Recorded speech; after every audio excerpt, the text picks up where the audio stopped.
অধিকাংশ মানুষই কিন্তু স্বার্থপরভাবেই চলে। কারণ একজন মানুষ যদি উপকার করে সেটা কিন্তু 2 দিন পরে সেই উপকারটা ভুলে যায়, এবং উপকার ভুলে গিয়ে সেই মানুষটা যদি বিপদে পড়ে তাহলে সেই মানুষের পাশে সে দাঁড়াতে চায় না। এইটাই হলো দুনিয়ার অনেক মানুষের নীতি। আসসালামু আলাইকুম, কেমন আছেন আপনারা সবাই, কাছে এবং দূরে যে যেখান থেকে আজকের ব্লগটি দেখছেন সবাইকে অসংখ্য ধন্যবাদ জানিয়ে আজকের ব্লগটা শুরু করলাম। আজকের ব্লগটা মূলত সকাল সকালে শুরু করেছি। সকালে একটু ভেজিটেবল খেতে ইচ্ছে করছিল, মানে মিক্স সবজি। তো আজকে একটু ভিন্ন টাইপের সবজি রান্না করব, তার উপরে তিতা করলাটা আমি দিয়ে দেব, কারণ করলাটা আমি কখনো সবজিতে দিইনি, এই ফার্স্ট এবার এইভাবে সবজি রান্না করব। তো এখানে নিয়েছি করলা, বেগুন, কাঁকরোল, টমেটো, ঢেঁড়স এবং আলু। এই যে এই কয়েকটা সবজি আমি এখন ছোট ছোট টুকরো করে কেটে নিচ্ছি। আসলে রান্না করার আগে সমস্ত কিছু গুছিয়ে রান্না করতে কিন্তু আমি খুবই ভালোবাসি।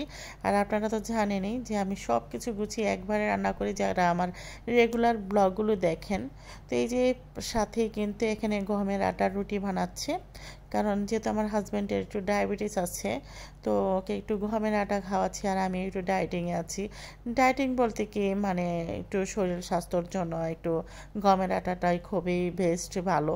এই জন্য এই যে সবজিটা রান্না করব, তো সবজি একটু ভিন্ন টাইপের রান্না করছি। আর সকালে কিন্তু রান্নাটা আমি কমপ্লিট করে ফেলি, যেহেতু আমাদের এদিকে গ্যাসের প্রবলেম, এটা তো আপনারা জানেনই। তো এই যে দেখেন আরেক চুলায় আমি চিকেন রান্নাটা বসিয়ে দিয়েছি, আর এখানে এই যে আদা রসুন জিরের পেস্ট দিয়ে দিলাম, সবজি রান্না করতেছি। তারপর সামান্য একটু পানি দিয়েছি, এখন অল্প একটু মরিচের গুঁড়া, হলুদের গুঁড়া, জিরের গুঁড়া দিয়ে দিলাম, দিয়ে মশলাটা ভালো করে কষিয়ে তারপর হলো এই যে সমস্ত সবজিটা আমি দিয়ে দিয়েছি। তো সবজিটা দিয়ে একটু উল্টিয়ে পাল্টিয়ে তারপরে হলো আমি একটু ঢেকে রাখবো। আর সবজিটা কি বলবো, অনেক মজা হয়েছিল সবজিটা। তো এই চুলা হলো আমি চিকেন আলু একসাথে দিয়ে ভালো করে কষিয়ে নিচ্ছি, কারণ যেহেতু দেশি মুরগিটা। আর এই তো সবজি অলমোস্ট আমার রান্না হয়ে গেছে। তো একটু জিরের গুঁড়া দিয়ে আমি সবজিটা একটু ঢেকে রাখলাম আর একটু শুকাবো। তারপরে এদিক দিয়ে হলো বাসমতি চালের আজকে ভাতটা রান্না করব, এই জন্য চালগুলো বের করে নিয়েছি। আর এই চালটা আমার ছেলের খুবই পছন্দ, এই চালের ভাত রান্না করলে আমার ছেলে খুবই পছন্দ করে, আর দুবাই থেকে এই চালটা নিয়ে এসেছিল। তো ওই চালের এই ভাত রান্না করে দিব ওকে।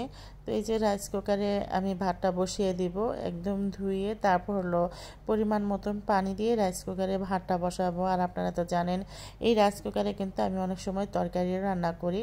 আর বাহিরে ওয়েদারটা আজকে এত সুন্দর, মেঘলা মেঘলা, তাই খুবই ইচ্ছে করছিল কড়া করে একটু চা বানিয়ে খেতে। কার কার এরকম বাহিরের ওয়েদারটা যদি একটু ভিন্ন টাইপের থাকে তাহলে আপনাদের কি চা খেতে ইচ্ছে করে?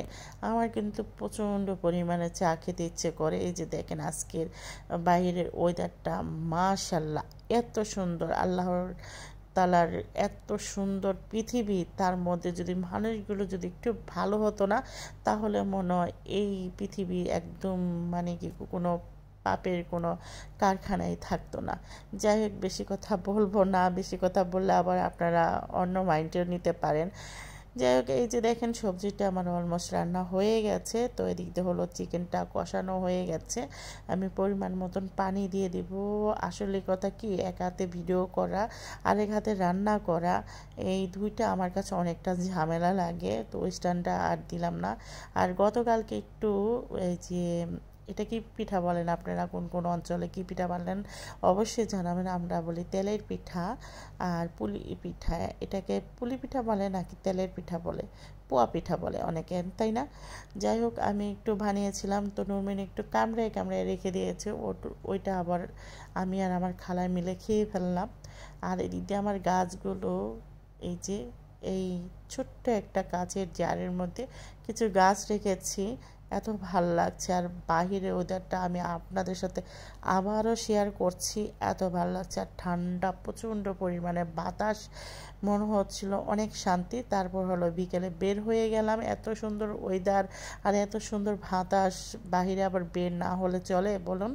তাই এই যে ঘোড়ার গাড়িতে উঠে গেলাম সবাই মিলে। তো আজকের মতন এই পর্যন্ত, সবাই ভালো থাকবেন, আল্লাহ হাফেজ।